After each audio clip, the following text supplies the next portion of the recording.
Hello everyone, topper stock में आपका स्वागत है। आज हमारे साथ हैं आयुष मीना जी।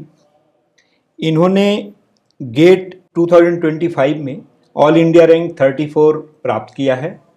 आज हम इनके साथ बात करेंगे किस तरह से इन्होंने गेट में इतनी अच्छी रैंक लाई और किस तरह से इन्होंने तैयारी करी है, कैसा रहा इनका अनुभव। तो आइए हम इनसे बात करते हैं। हेलो आयुष। Hello sir. चलो, कंग्रेचुलेसन आपको सबसे पहले। Thank you very much sir. तो आपने आईआईटी दिल्ली से बीटेक किया है? जी सर। राइट। तो कैसा रहा आपका अनुभव और ये गेट 2025 में जो आपने इतना अच्छा एक रैंक लेके आए हैं, जी सर। तो इसके लिए आपने किस तरह से तैयारी करी, कैसा आपका अनुभव रहा, आप बताइए। सर इस गेट के लिए तो सर मैंने कॉलेज में ही अपना वो बना लिया था कि गेट और ईएसई देना है। राइट। और फिर मेडिजी के बारे में मुझे एक्चुअली मेरी सिस्टर है जो उन्होंने ऑलरेडी मेडिजी से कोचिंग कर रखी है एंड उनका सिलेक्शन ईएसई 2020 में हुआ था इलेक्ट्रिकल से।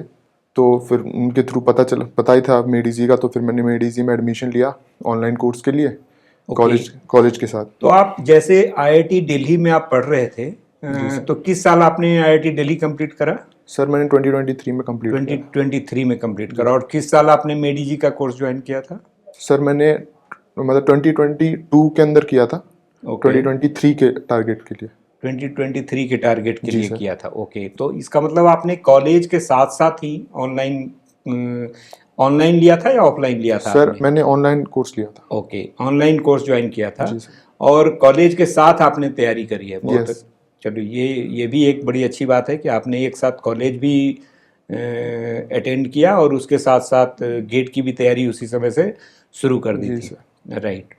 तो कैसा रहा आपका अनुभव? ये मेरे ख्याल से आपको थोड़ा तो टाइम लग गया है, लेकिन ये जो टाइम लगा, ये इसको आप कैसे फील करते हैं?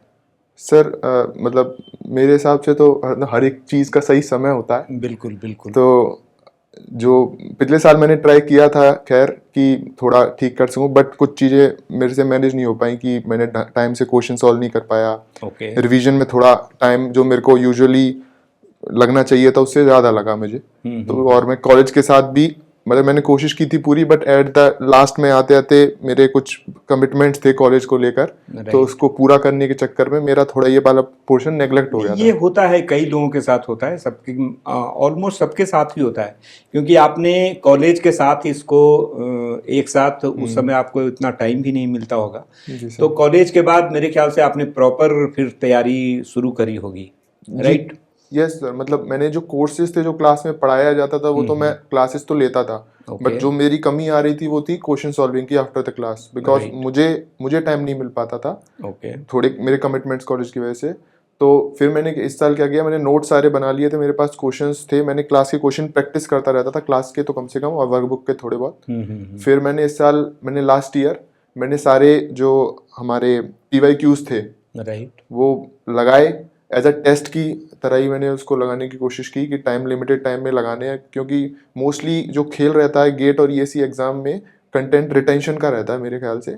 डिफिकल्टी ऑफ लेवल क्वेश्चन थोड़ी बहुत इधर उधर हो जाती है, बट अगर आपको कंसेप्ट रिटेन है दिमाग के अंदर तो आप उस क्वेश्चन को सॉल्व कर सकते हो। तो जब आप PYQ को जब सॉल्व कर रहे होते हो तो ऐसा लगता है कि ये तो आसान पेपर है, ये तो देखो ये भी हो गया, क्योंकि आपने तभी नए कंसेप्ट पढ़े होते हैं। बट जो मेजर चीज होती है वो है रिटेंशन का, तो फिर मैंने उस पर फोकस शिफ्ट किया अपना। पिछले साल भी आपने गेट दिया था? जी सर मैंने दिया था। ओके, तो उस साल क्या रैंक रहा? सर उस साल तो मेरी सर 1000 से ऊपर रैंक थी। 1000 के ऊपर। हाँ। तो चलो बहुत बढ़िया, आपने काफ़ी रिकवर करा है पिछले एक साल में।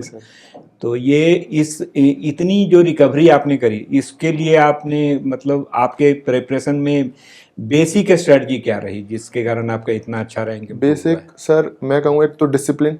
राइट। पहले सर कॉलेज के साथ तो आप बिजी रहते हो तो आपको टाइम निकालना पड़ता है, तो आप निकाल लेते हो, पर जब आप एकदम से आप फ्री हो जाते हो तब डिस्ट्रैक्ट ना होकर और लगे रहना वो मेरे ख्याल से थोड़ा डिफिकल्ट हो जाता है कई सारे लोगों के लिए। तो मैंने पहले डिसिप्लिन लाने की कोशिश करी कि इस टाइम पे पढ़ना है तो फिर पढ़ना ही है, और कुछ ना मोबाइल उठाना है ना कुछ देखना है, पर जो पढ़ने का टाइम है वो फिक्स कर दिया, और जब कुछ आराम करने का टाइम है या फिर बाहर थोड़ा फिटनेस वगैरह के लिए बाहर जाना, जिम वगैरह जाना, पार्क वगैरह जाना, तो वो टाइम भी मैंने फिक्स कर लिया था कि भाई इतने टाइम जाऊंगा। तो मैंने वो सेम ही रूटीन 1 साल तक प्रॉपर फॉलो किया अपना। ओके, तो पूरे प्लान वे में आपने तैयारी जी शुरू सर। करी और अपने वीकनेस पे काम करा आपने। यस सर, वीकनेस पे जो जो रिटेंशन था। सब्जेक्ट आपको डिफिकल्ट लगते होंगे, वैसे कौन सा सब्जेक्ट आपको इजी लगता था, कौन सा डिफिकल्ट लगता था?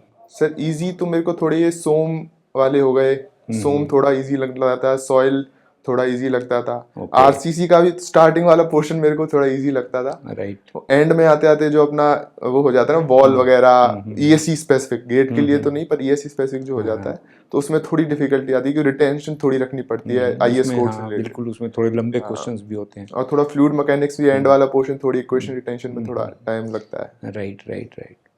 तो आप इंजीनियरिंग सर्विसेज का भी एग्जाम दे रहे हो साथ साथ में? जी सर, मैं जून में अपीयर हूँ। वेरी गुड, अभी जून में अपीयर करेंगे? जी सर। पिछले साल भी दिया था?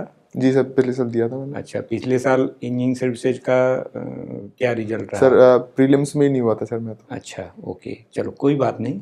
ये देखो, यही होता है, अगर आप एक तैयारी करते हो और उसके प्लान वे में तैयारी करते हो तो आपका लेवल धीरे धीरे बढ़ता चला जाता है। और जैसे आपका गेट में इस साल रैंक कितना अच्छा आया है, तो मैं उम्मीद करता हूँ कि आपको इंजीनियरिंग सर्विसेज में भी काफ़ी बढ़िया रैंक आने वाला है। उम्मीद तो सर मैं भी कर रहा हूँ, पर देखते हैं। बिल्कुल बिल्कुल। तो आपने और क्या ज्वाइन करा था यहाँ पे? टेस्ट सीरीज ज्वाइन करी थी? जी सर, मैंने ऑनलाइन टेस्ट सीरीज ज्वाइन की थी। ओके, टेस्ट सीरीज से आपको कितना मतलब बेनिफिट मिला उससे? जी सर, मतलब टेस्ट सीरीज ज्वाइन करने का मेरा मेन कारण ये था कि जब आप नोट्स को रिवाइज करते हो बार बार, राइट, तो थोड़ा पैसिव हो जाती हैं चीज़ें।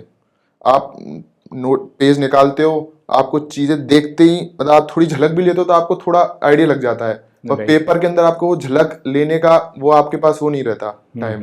तो जब आप टेस्ट सीरीज ज्वाइन करने जाते हो तो क्वेश्चंस के थ्रू रैंडम तरीके से आपके पास कंसेप्ट आपको रिटेन करने के लिए वो आपको वो मिलता है। और इसमें अलग अलग टाइप के क्वेश्चंस भी आपको मिलते हैं, जिससे अलग-अलग कि टाइप के क्वेश्चन मिलते आपने हैं। जो पढ़ा है वो अब उसकी टेस्ट हो जाती है एक तरह से, कि सर। वो हमने हमारे दिमाग में रिटेन्ड है या कि नहीं है।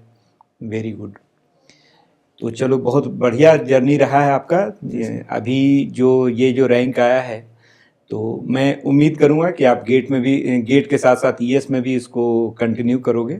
जी सर। और आप क्या बताना चाहोगे, ये मेडीजी में आप कैसा इन्वायरमेंट आपका रहा? मेडीजी में मैंने तो वैसे तो मैं क्लासरूम आना चाहता था, बट क्लासरूम ज्वाइन करने मतलब मैं नहीं कर पा रहा था। Okay, no problem. ऑनलाइन में भी ऑनलाइन में थोड़ा लॉन्ग आवर्स के लिए बैठना थोड़ा मुश्किल रहता है। नहीं, कई सारे टीचर्स के साथ आपका जब ये तो चलता रहे ना, एक कनेक्ट तो बनता ही है। कनेक्ट तो लगा रहता है। टीचर्स आपको मोटिवेट कर, बीच में टीचर्स अपने खुद के लेवल से वो जूम कॉल्स वगैरह रख लेते थे बीच में। आशीष सर ने रखी थी, उसमें इंटरेक्शन करने के लिए, ताकि बच्चे बना रहे। और फिर क्लास का एनवायरनमेंट थोड़ा ऐसा बना देते हैं कभी कभार हल्का करने के लिए कुछ। वैसे ऑफलाइन ज़्यादा बेटर रहता है हमेशा। ऑफलाइन में सर वो तो ज़्यादा एक अच्छा कनेक्ट आता है, वो हम लोग भी फील ऑफलाइन में करते सर डिस्ट्रैक्शंस थोड़ी कम हो जाती हैं। हैं। डिस्ट्रैक्शन कम होती और है, आंखों का भी फैक्टर रहता है कि और थोड़ा एक strain नहीं कंटिन्यूस जब बढ़ता। एक क्लास सेट होता है ना, तो उसमें जाके लोग बैठते हैं और क्लासेज एक फिक्स टाइम पे चलती रहती। ऑनलाइन करने में कुछ दिक्कत आपको फील आई थी क्या? कुछ प्रॉब्लम्स? ऐसा सर मतलब टेक्निकल प्रॉब्लम वगैरह तो कुछ नहीं आई थी जैसे उसमें। कोई क्लास मिस हो गया तो उसको पिक करने में, क्योंकि वो एक फिर पाइल अप होता चला जाता है ना। हाँ, तो उसके लिए सर पहले जब मैंने अपनी आईआईटी वगैरह की कोचिंग ली थी, तो उस टाइम पे मेरे को ये समझ में आ गया था कि अगर कुछ चीज छूटा है तो पहले जो चल रहा है क्लास में उस पर फोकस करूं, बजाय पिछले वाले को कवर करने की जगह। क्योंकि क्या होता है, वो करने के चक्कर में आगे वाला भी छूटता है और फिर वो चलता रहता है। तो मैं जो क्लास में कभी कभार बीच में छूट जाता था, किसी पेपर वगैरह आ गए बीच में कॉलेज वगैरह में, तो मैं छोड़ के अपना जो आगे चल रहा है उस पर लाइव सेशन पे फोकस करता था। और वो पीछे वाला जो रह गया है उसको बीच में टाइम निकाल के कभी कभार एक्स्ट्रा टाइम निकाल के उसको कंप्लीट और वरना कभी कभार वैसे कर लेता था मैं। बुक्स वगैरह, थ्योरी बुक्स जो थी उससे देख के कर लिया, कुछ समझ में नहीं आया कंसेप्ट कभी कभार, तो फिर वही कर लेता था मेडीजी की थ्योरी। और आपके पापा क्या करते हैं? सर पापा मेरे मिनिस्ट्री ऑफ टेलीकम्युनिकेशन में असिस्टेंट डायरेक्टर हैं। Okay, right. घर से पढ़ाई का पूरा सहयोग मिलता है? सहयोग तो पूरा ही मिलता है सर, पढ़ाई का। बहुत बढ़िया। आपको देखने से ही लग रहा है काफ़ी इनर्जेटिक हो आप। तो चलो, बहुत अच्छी बात है, आपने इतना अच्छा करा है और आगे भी आप अच्छा करोगे। तो thank you very much for joining this session. Thank you sir, thank you very much.